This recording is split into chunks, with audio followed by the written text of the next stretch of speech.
waiting for this one for a while. This one is about the historical longsword video. It's basically a type 18 of Oakshot's typology. This one is called the quintessential knight sword because the type 18 was basically like the pinnacle of fusion between cut and thrust. It has like this tapering point that basically makes it so that you can get around chainmail and you can also get around plate fairly easily. But also it doesn't sacrifice too much on the cut, and it's got like a pretty decent amount of power on that. So you can do that. You can do several different maneuvers on it. Basically, it's the one that's explored the most in, I believe, in Oakshot's typology. It has the most subcategories, with most having about up till C. If they even have that many. This one has up until like E, so it's got like 5 different categories on that. So usually the type A, because like in certain books, the Oakshot's typology will do it backwards, so they'll say that this is a type A instead of a type B. But most people nowadays in like the sword buyers community and whatnot call it this like a type B. So it's got like the two-handed to it.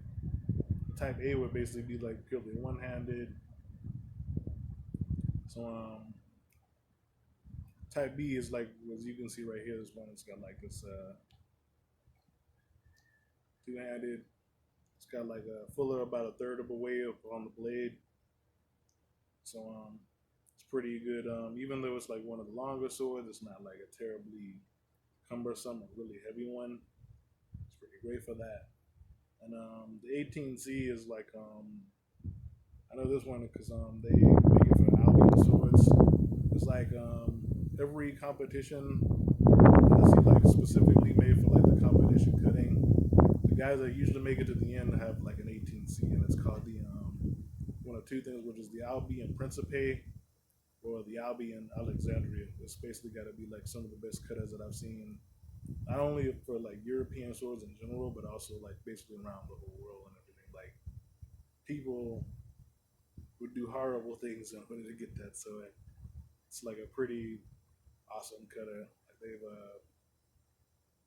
you basically got to like see it to believe it. If you look up like Albion Alexandra, Albion Principe, the Albion Alexandra is basically more like the type. It basically you can fit two hands, but it's more like a hand and a half grip. And then Principe is more like the grip that I got like right here. So it kind of like depends on like what your fancy is and whatnot. And then there's another one called the Quint.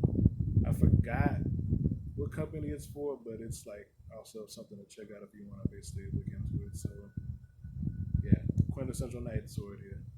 So hope you enjoyed that one as much as I did. See you in the next one.